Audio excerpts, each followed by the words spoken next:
Perfect. So good morning, everyone. It is amazing to see so many familiar names there. And welcome to part 2 of Travelpack's Japan Discovery webinar series. So today is session 2, and we're going to Tokyo and beyond, which is the heart of Japan. Just to touch on a few things before we get started with housekeeping. Thank you everybody for having your mics off. And like I said, it's fantastic to see some familiar names on again today. We will have a question and answer section at the end of today's session. Please do feel free to pop your questions into the chat section and we will absolutely pick it up at the end for you. Just as a final note, we are recording today's session. So we will share the recording at the end of today's session with you, everybody. I am thrilled to announce that we do have Sandra today from Shikoku Tourist Board, and we do also have Stephen returning from Japan Airlines for the question and answer section, and Megan from our reservations team, who is our resident Japan specialist. Just to introduce myself, my name is Susanna, and I'm the Worldwide Product and Operations Director here at Travelpack, and I'll be taking you through Japan on this 4-part series. So last week we did our first session. This is available to watch back if anybody did miss it. And we covered the core overview of Japan and its travel seasons and routes. We were joined by Stephen for Japan Airlines, so thank you for that last week, Stephen. And also Yumi from the Japan National Tourist Board also joined us on this session. Today we're going to Tokyo and beyond, and that is the heart of Japan. Next week, Okinawa, which is Japan's tropical escape. And the following week, we are going to Shikoku, Japan's hidden gem. Bear with me, I do apologise. I need to let some people in. No, sorry about that. So today I'm going to give you an insight into Tokyo. So welcome to Tokyo. First of all, we need to cover the logistics off. So Tokyo does have 2 international airports. So as you can see, we have Haneda Airport and we have Narita Airport. Haneda Airport, as you can see, is just 20 to 30 minutes from the city centre. And this is where we do try to fly all our Travelpack clients into, because obviously it offers an elevated guest experience being closer to the city. And it also keeps your transfer costs down, offering a better cost overall. As you can see, Narita is outside of the Tokyo suburbs, so it does take a little bit longer to get into the city centre itself. The travel time can vary due to different traffic conditions on the day, and this does put the price of your holiday up because obviously your transfer does cost a little bit more. So Travelpack's preferred airlines into Japan are Japan Airlines and British Airways. However, we do offer a full range of ITX fares with all of our major carriers. The best time to travel to Japan is in the spring or the autumn. So we do have the wonderful cherry blossom season at the end of March, and then temperatures remain quite even between May and March and September and November. This means that you aren't traveling in the height of the heat of the season, so it gets very hot and sticky in the summer. And also it is very mild temperatures, which allows you to explore the city.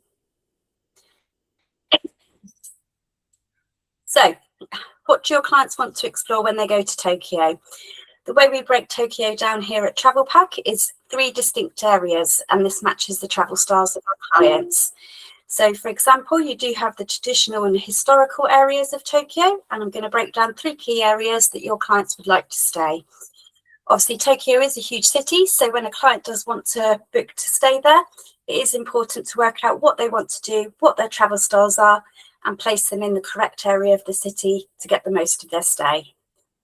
So we do have Ueno, which is home to Ueno Park, the National Museum and the Zoo. All of these areas in the historic are very green, as you can see, so it provides a perfect contrast to staying in the very busy built-up areas of the city. This is why it's really important to define what area your clients would like to stay in. Sorry, I'm struggling with my voice today, I do apologise. So Ueno is a very beautiful area and very green and very natural. A very popular area, and this is one of our most booked areas of in Japan, in Tokyo, is Asakusa, which is home to the Senseiji Temple. There's lots of busy bustling streets and it's very traditional in this area. This is an area that if you book on our historic tour, then it is very Edo era. So therefore you get lots of historical monuments, cultural landmarks and riverside walks. A popular area to stay by, and a lot of people do it because it is a major area and a key tourist attraction to Tokyo, is the Meiji Shrine. This is just outside of the Harajuku area, which offers a fantastic contrast. Meiji Shrine is in a really peaceful forest sanctuary, and it's obviously dedicated to the emperors of Japan. You do have the towering torii gates and lots of woodland walking paths. Combine that with the Shinto architecture and some beautiful ceremonial grounds, it offers a very relaxed stay versus Harajuku, which is a very different contrast against ancient Japanese culture and modern Tokyo.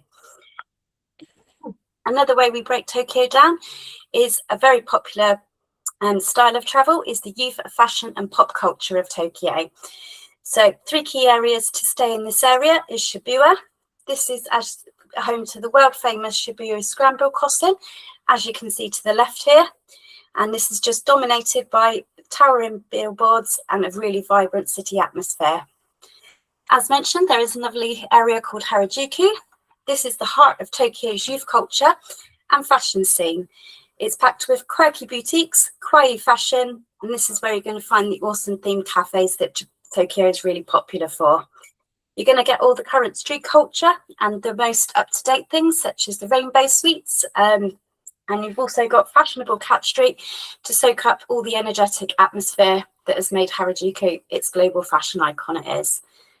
The most well-known area for pop culture is absolutely Akihabara. So it's the world famous electronics and anime district. So you've got the huge multi-story electronic stores and lots of vibrant anime and manga culture. You're going to find your gaming arcades here and some more themed cafes. This is where you're going to immerse yourself into absolutely everything that is Japan's modern pop culture scene. Lastly, if you want a little mix of it all, and you want to be in all the heart of the action, then we do have our nightlife and big city energy areas. This will be including the world famous Shinjuku area. So this is world renowned for its soaring skyscrapers, amazing shopping complexes, and some spectacular city views. Here you can view all the neon streets, and we'd well worth recommending booking a food tour in this area because obviously Shinjuku is very well known for its street food scene. One of the most common areas is Roppongi. Now this one is a little bit more upmarket and it's known for its glitzy skyscrapers and its huge shopping malls. Here you can visit the breathtaking open air city view observation deck, and it's well known for its high energy dance clubs and also its neon lit bars of the legendary nightlife district. You're also going to discover some upmarket shopping here and some trendy fashion boutiques along with some modern art. We do have Ginza, which is an upscale area. So here is where you're going to find your Pradas and your Gucci's. This is home to a lot of theatres. It's renowned for its elegant avenues. You're going to find a massive centre of 5-star hotels. And also this is where the majority of the Michelin star dining options are. So getting around Japan, we do have a few key bits of travel advice for you. So obviously getting around Japan and Tokyo itself is really, really easy. You can actually buy your transit cards as you land in the airport or go and pick them up the next morning.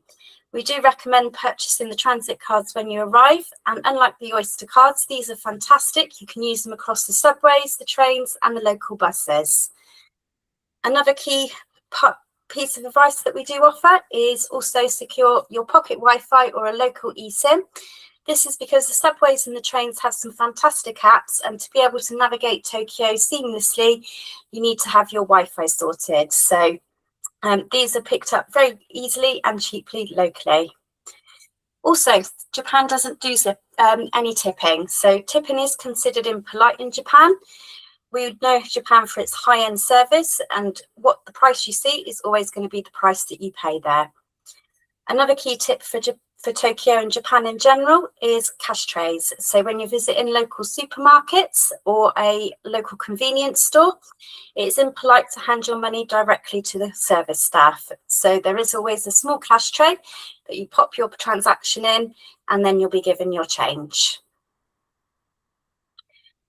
So a few accommodation options here in Tokyo. These are Travelpack favourite hotels and our top selling hotels that we offer.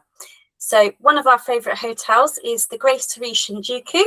This one is absolutely unbeatable for its location.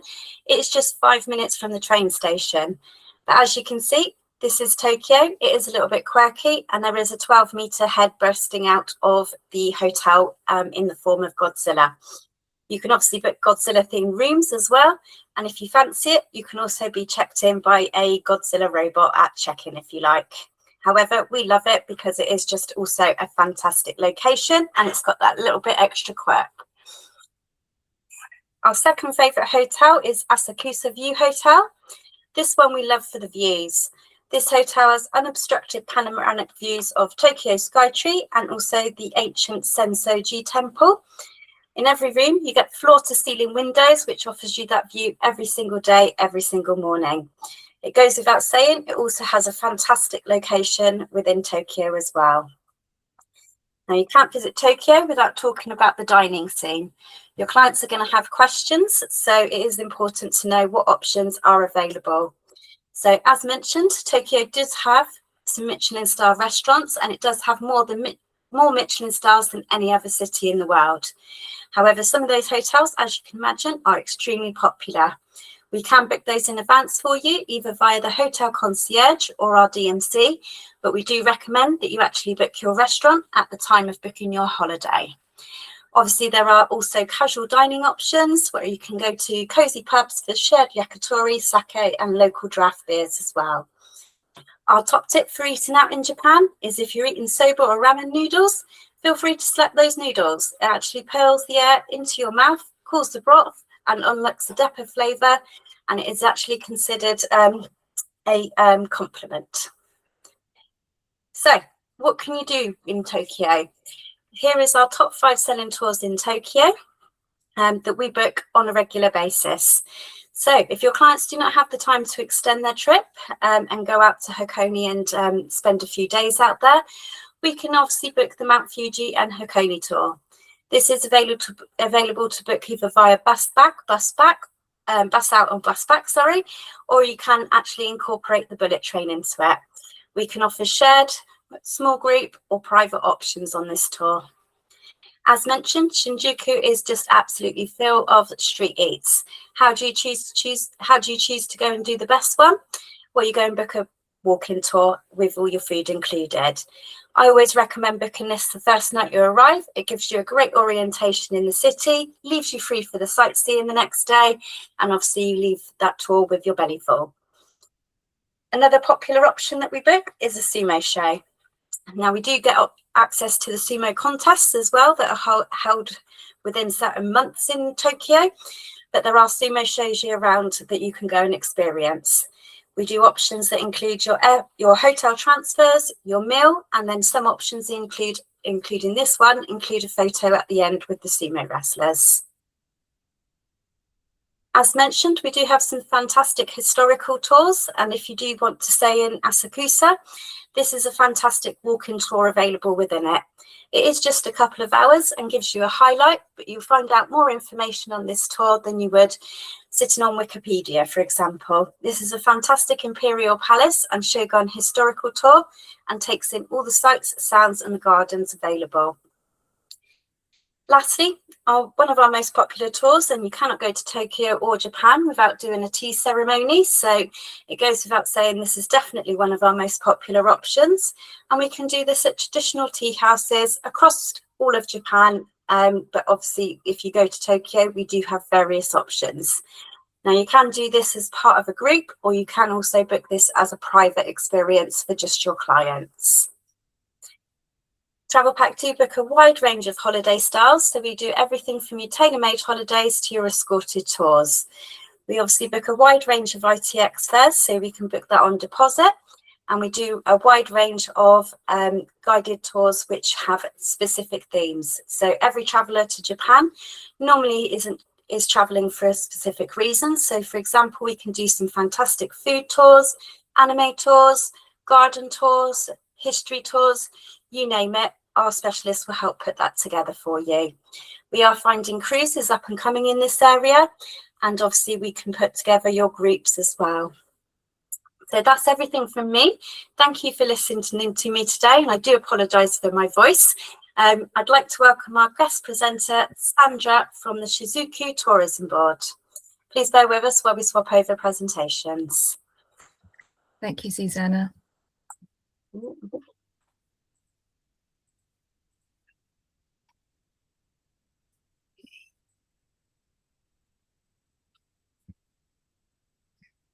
Right.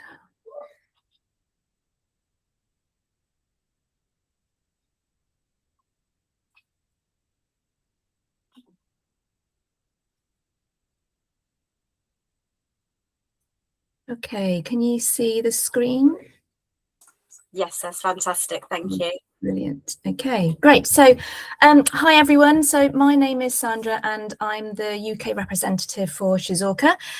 So I'm just going to do like a gentle introduction to Shizuoka, which is one of the 47 prefectures in Japan and best known for Mount Fuji. So just to let you know where Shizuoka is. So it's located in the central part of Japan. It's perfectly located between Tokyo and Osaka. And so basically it sits on the Golden Route. So where most of your clients are likely to travel through when they visit Tokyo, Kyoto, Osaka, Hiroshima, and so forth. So UK visitors can generally fly into Tokyo or Osaka, and then they can easily reach Shizuoka from those points. Now on this map, the green and white line that travels all the way through to Osaka is basically the Shinkansen line, which is a famous bullet train. And as you can see, it comes from Tokyo and all the way into Osaka itself. And then there are 6 bullet train stops. So all the red dots on this map are the bullet train stops that run through Shizuoka itself. So there's quite a lot in a small prefecture. Now, how to get there? So if your client lands at Tokyo, at Haneda Airport, for example, then Shizuoka is just an hour by Shinkansen.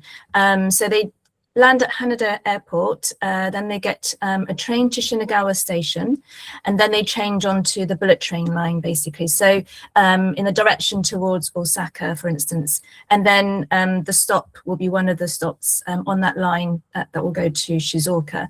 So if the client is already in Tokyo, for example, then they can simply take the Tokaido Shinkansen train from Tokyo Station. So it's all very, very simple to get to this prefecture. And in case you're not aware, so you can actually reserve a window on the right side of the Shinkansen as you're going towards Osaka, because a lot of people will book up these seats because they want to see Mount Fuji. So as you can see from this photo, if you sit on the right-hand side, as you're traveling through towards Shizuoka, then you'll see Mount Fuji. And the scene sort of lasts for quite a nice length of time, because obviously the mountain's so big. And yeah, so those seats do tend to get booked up quite quickly.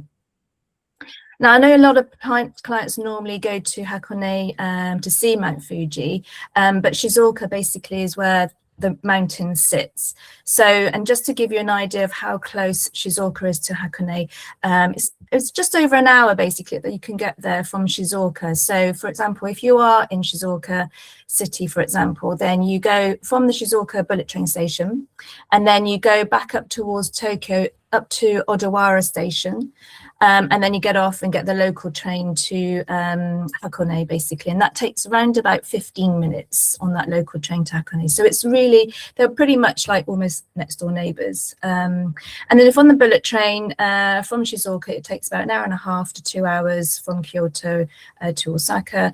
And as I said, it all sits on the Golden Route. So you won't really, I think a lot of the times your clients would have just gone past Shizuoka station and not realised that they can just jump off and explore. Now, Shizuoka is only a small prefecture, but it has 4 general parts to it. And as I mentioned, there's 6 station stops served by the bullet train. You can use the Japan Rail Pass as well to travel through. And I think, although the Japan Rail Pass is quite expensive nowadays, it's probably still worth getting as well, because if they're going to spend 12 days, 14 days in Japan, then you can use it whilst you go to Shizuoka as well. So the 4 parts, so starting from this side on the western region, it's basically centered on Hamamatsu, and it's an area known for manufacturing, so automobiles and musical instruments. You've got beautiful tea plantations that are spread out among the mountain villages. There's Hamamatsu Flower Park with all its seasonal flowers. There's a huge lake, which is this white part here, which is basically Lake Hamana, and it's about 114 kilometers in circumference. So it's quite a large lake, and you can cycle around it or probably just part way of it. You can relax at the hot springs by the lake, and then for the culture side, you can visit Hamamatsu Castle and Kakagawa Castle. Then moving on to the central region, this green part here, this one is centered on Shizuoka city. So, and it's a city of like great convenience really, because you can go shopping, you've got restaurants to try, lots of different variety food options in the city center, a bit of nightlife as well. And the region is also great for tea and also seafood. And then you can go back in time and leisurely travel on the Oigawa Railway, which is this line here. And basically it's a steam locomotive train. So it's really lovely. It's only a short train ride, but it goes through like green tea plantations. You can normally purchase like a bento box and then just sort of have that whilst you're sort of going on the train journey. And there's just lots of beautiful natural scenery to admire in this area. Also, if you go to Suruga Bay, there's also, you can catch the ferry across the bay to go towards Izu Peninsula, which is the other side of Shizuoka itself. So the western side is very scenic to go to. So yeah, so that's one option that you can travel to. Then you've got the Mount Fuji region. And basically, Fujinomiya is the closest town to Mount Fuji itself. And yes, this is a very iconic part of Shizuoka itself because of the mountain. And I can go into a bit more detail a little later on this region. And then finally, you've got Izu Peninsula, which is this blue part here on the map. Izu Peninsula was once a volcanic island, and the landscape was formed by sort of volcanic eruptions. And it was recognized as a UNESCO Global Geopark in 2018. And the region is like full of stunning natural scenery, beautiful beaches. It's also got great seafood, such as the goldeneye, red snapper, lobsters, and also spider crabs. And then also Shizuoka has its own little airport. So it's called Mount Fuji Shizuoka Airport. And it serves 7 domestic points from here, including Okinawa, and also to South Korea, to Seoul, Shanghai, and a few other locations in mainland China. So it's all very sort of like accessible. And if you sell cruises, then we have Shimizu Cruise Port, which basically is one of the most iconic port to dock, and loads of major cruise lines will stop here just because passengers can take the opportunity to go and see Mount Fuji. So I think they can stay maybe 5 or 6 hours docked there, and then they can go and explore towards the mountain. And Shimizu is actually one of the 3 most beautiful ports in Japan, just because it's got this stunning backdrop of Mount Fuji in the background. Now, Shizuoka is made up of wonderful nature. So this is like USP number 1, basically. And it's a direct contrast to Tokyo and also the busier, more popular areas such as Kyoto and Osaka. So it's just very beautiful nature. It's generally quieter, and it's because it's still relatively unknown.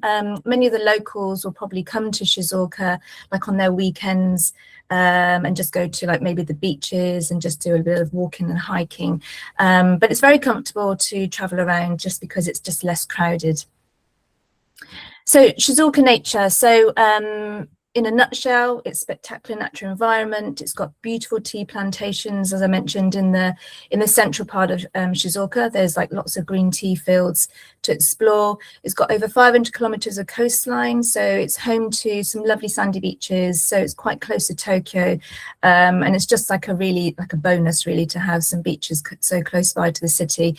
You've got the cherry blossoms, you've got the autumn leaves. The cherry blossoms, so basically, I will sort of mention in the next slide is just, it's very sort of like different to other parts of mainland Japan just because it happens earlier. You've also got stunning scenic spots, really perfect for walking and hiking. So if you've got any clients that just love being in the outdoors, it's just a really good prefecture to explore. And of course, you've got the majestic Mount Fuji that people always want to visit as well. So the cherry blossoms, or the sakura, it blooms much earlier than the March, sort of April time in sort of other places in Japan. So it starts from about early February to early March. And basically in the Izu Peninsula, they always celebrate with the Kawazu Sakura Festival. So every year in the Izu Peninsula, and I'll show you on a map in a bit, basically they will have like, there's 850 like cherry blossom trees that are lined along this river. And so visitors can just walk along the river and just admire all the cherry trees, and they can stroll all the way down to the ocean from that point. There's loads of stores that are set up. So around about the beginning of February time, this is when they will start this sort of Sakura festival. They will have all the stores, food and drink stores, crafts and things like that, all the way down this river. And it's really, really lively. They still get a lot of visitors, but obviously it's a bit better basically because it's like literally just off the season, so it's about February to March. And when I was there around about end of January, there was actually cherry trees that were already budding, and there was some that were already sort of blossomed. So it's really sort of nice to see it earlier in the year, and basically people just sort of like, there's like a microclimate in Izu Peninsula. It was really sunny, slightly warmer. So yeah, so that's why the cherry blossoms would happen a little bit earlier. Now the autumn leaves, round about November time is when you will get a lot of sort of like sceneries such as this, and it's just a beautiful time to go. So although the spring blossom time is a really great time to visit Japan, it's often very undersold for the autumn leaves time of year, and it's a stunning time to visit Shizuoka overall. So the weather is generally a little bit cooler, so like after the hot summer, it's sort of like it's brought down a bit, and also because it's autumn, the cuisine side of things brings another level of deliciousness basically as the harvest is rolling in. So the colors of the leaves are just super vibrant, yellows and reds, things like that. And you can see these views when you're walking through things like the hot springs town of Shizenju, which is in the Izu Peninsula. You can enjoy the harvest and the delicious food in Gotemba, which is located beside Mount Fuji. You can cycle along the golden rice fields in Fujinomiya, which is at the foot of Mount Fuji, or you can escape to the central part, Kawane region, at the foothills of the Japan Southern Alps on the steam locomotive train. So there's different parts of Shizuoka that you can see these beautiful scenery of the autumn leaves. So it's really worth giving your clients that bit of choice to visit in the autumn period. So coming over to Mount Fuji itself, the iconic landmark of Japan, most visitors, especially first timers, will probably look forward to seeing Mount Fuji during their visit to Japan. So it is a major symbol of this destination. So Mount Fuji was designated as a World Heritage Site in June 2013. The climbing season is right now until September. And generally, I think there's an extra registration sort of like process to take part in, that you need to sort of register to climb the mountain. You can't just freely go on it. And there will be just a small fee to do it. It's all into sort of like to protect and maintain the mountain itself, really. So and I guess you do need some sort of level of fitness, just because you can climb up to the 5th station and then you sort of overnight there in a mountain hut before you can sort of embark on the rest of the journey, and most likely to go and see the sunrise at the top of Mount Fuji itself. So as you can see in that photo, climbing Mount Fuji, so it's really beautiful. Then there's lots of things to learn about Mount Fuji. So the Mount Fuji World Heritage Centre is a really great museum to visit, really, really well recommended. It's shaped like an inverted cone. Outside there's like some water where it sort of reflects the mountain, and Mount Fuji is literally opposite this museum itself, so you can just see it as you come out of it. So when you climb up, it's like a little you mimic climbing the mountain itself. So you go through like these platforms, walking all the way up the museum, and then they've got these huge screens that sort of like pretending, you know, to be walking up the mountain. And then when you get to the top, you come out on this terrace, and then there's like, on a clear day, Mount Fuji will be right in front of you. So it's a wonderful museum. You learn so much about the mountain and how important it is to the Japanese. So there's lots of scenic spots to view Mount Fuji in Shizuoka itself. You've got the beautiful Sherito Falls, and you've also got Lake Tanuki. And then also the cycling opportunity as well. You can actually cycle around Fujinomiya, which is the closest town to Mount Fuji, as I mentioned. So Shizuoka cuisine is also a very sort of like a good thing to explore, more sort of delicious food. So Shizuoka is a major producer of green tea, and hence there's lots of green tea fields that you can actually take part in some of the experiences. So you can do green tea picking, you can do some factory tours, learn all about the tea making process, learn how to brew it, drink it. So yeah, so it's sort of like really good for all the green tea. Famous for strawberry varieties, so you can go strawberry picking as well. So even though it's kind of like quite a British thing maybe to do, sort of strawberry picking, you can actually do it in Shizuoka, and it's like, it tastes absolutely phenomenal. Really beautiful, bright red, juicy strawberries out there. And then the sakura shrimp, which is only harvested in Suruga Bay, which is the deepest bay in Shizuoka, and also Taiwan, so only found in those two places. And it's also a major producer of wasabi, so you would actually get to taste, there's some experiences you can try as well, where you can go to a wasabi farm, you can learn how to grate the wasabi and taste it, and it's just very fresh, very, very different to the little sachets that we get in the UK. But yeah, it's so delicious. You sort of grate it over your food, and it's just got like a little fiery kick to it. It was really nice. And it's sort of best grown from all the fresh water that comes down from Mount Fuji. And also local Shizuoka sake as well is brewed with the water from the Southern Alps. So you've got brewery tours as well. So lots of like fresh water are great for all these different distillery tours and things like that. So lots of clients always come to Japan, and obviously they want to experience the real Japan, and there are a variety of experiences to enjoy in Shizuoka that are all very authentic, and some of them are just found in Shizuoka itself.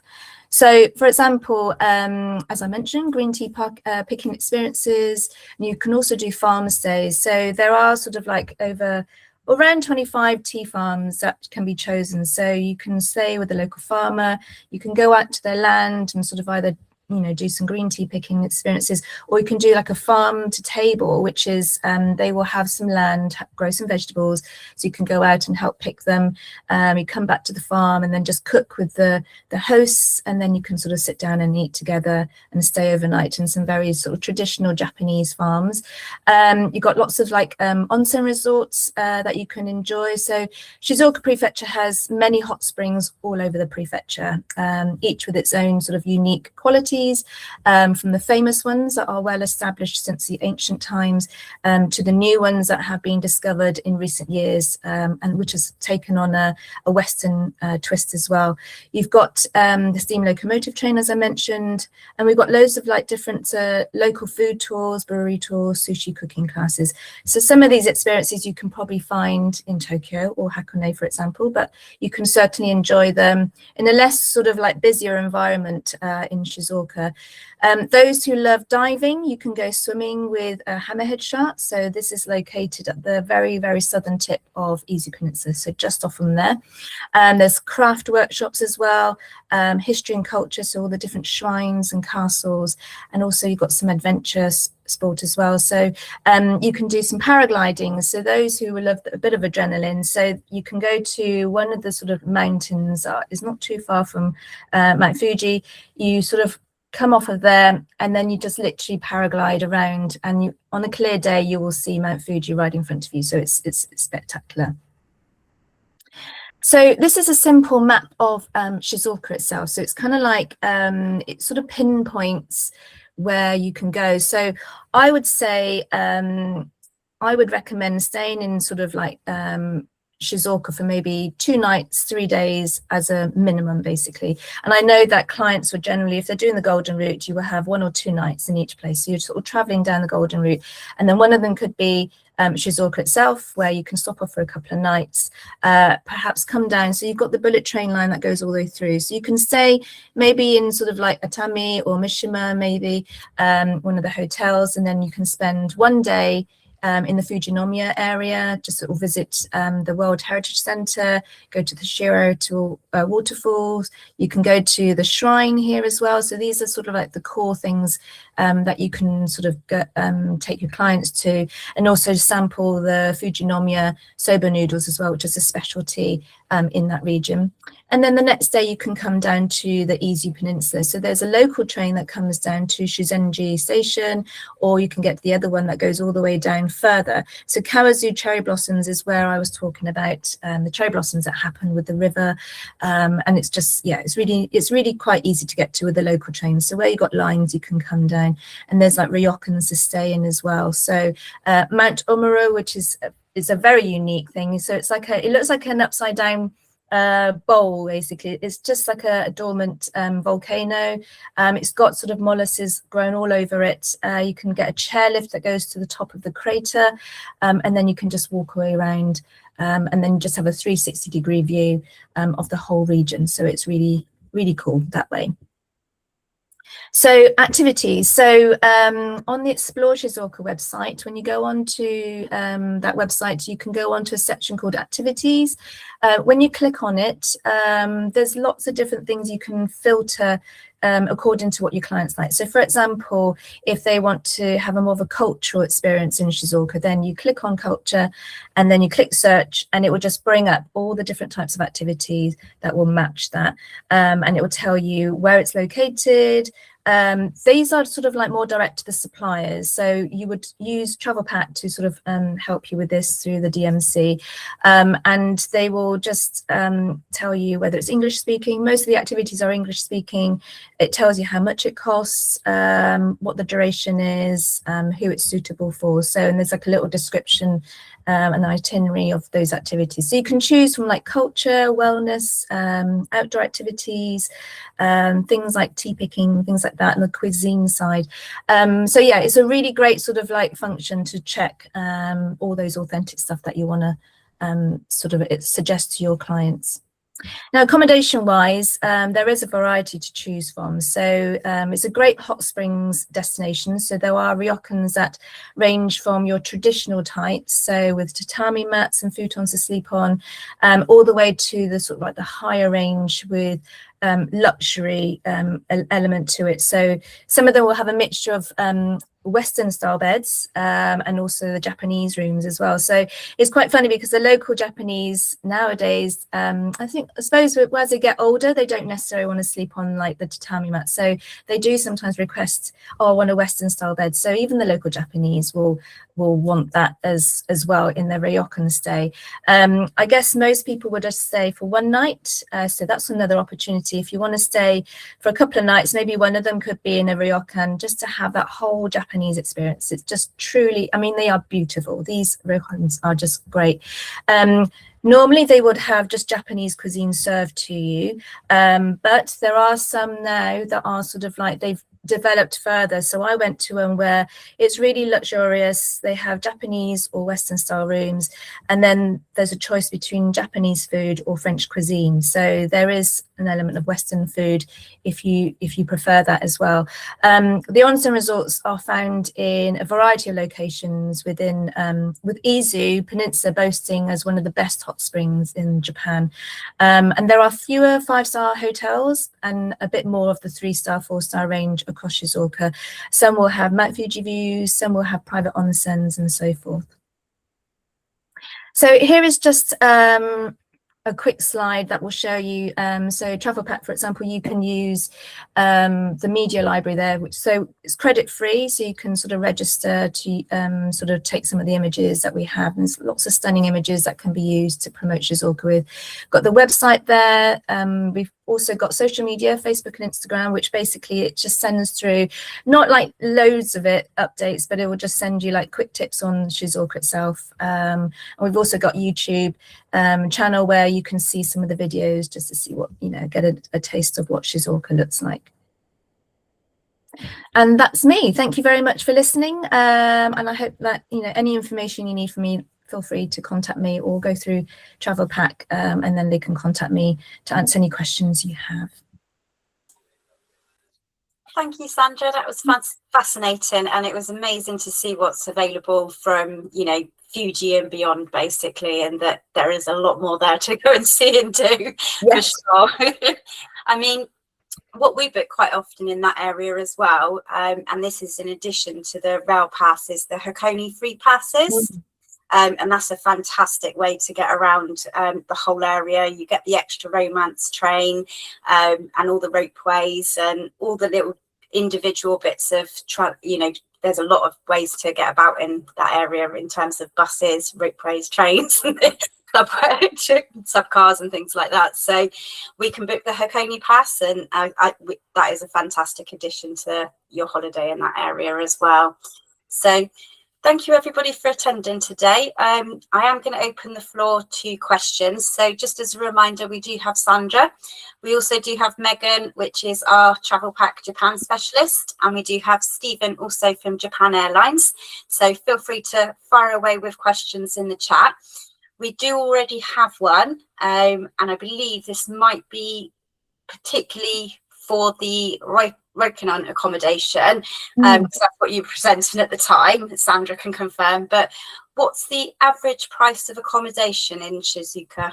So it does range in terms of, so there's for example, there's a 4-star, there's a Tokyo hotel, for example, in Mishima, which is a really good one to stay in, because it's just like you can see Mount Fuji, and their prices is not too bad. It's like probably, bit of a guess, I have to say, maybe like 150 a night or something like that. But it's just like, it's a nice modern hotel, very comfortable. The ryokans, so they can vary. So maybe towards the 200 mark, to some very luxurious ones, maybe like the 500 mark.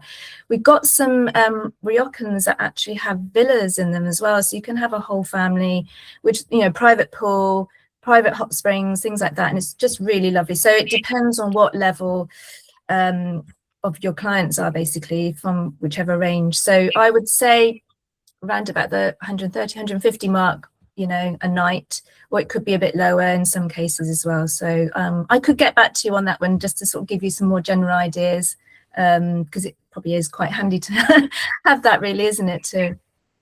And I think it makes a difference as to what brand you're booking. So for the UK market, for example, there are some fantastic Japanese brands out there. But as a market, we're not overly familiar with them. However, they do come at a lower price point. So trust in us to recommend the right accommodation if your clients do have that kind of budget, that we just, the Japan style ones, quite often some of them do ramen at 11 o'clock when you come in at night, and that's free and complimentary in reception and such. So there are certainly bonuses to booking the local brands. Obviously, for a Hilton, you're going to check on that premium Western supplement for that brand that you recognise and everything. So that's definitely going to take you to the £200 a night mark. So, and again, with the Rokinons, don't forget that you can get a shared onsen, a private onsen, and as Sandra said, you can have a whole villa as well. So the best thing to do is qualify, and really speak to your clients, and we will make that recommendation for you as well. So do we have any more questions?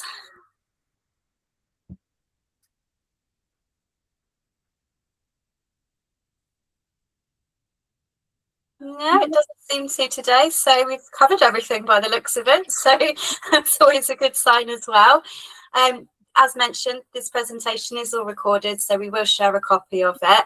I will share everybody's contact details as well. So if anyone does have any questions, you can certainly follow up with us after today's presentation. So I look forward to seeing everyone hopefully next week for Okinawa. Very much looking forward to that one, Japan's tropical escape. So the scenery, we're in for a treat next week for sure. So thank you very much, everyone, for attending, and I'll see you next week. Have a good day.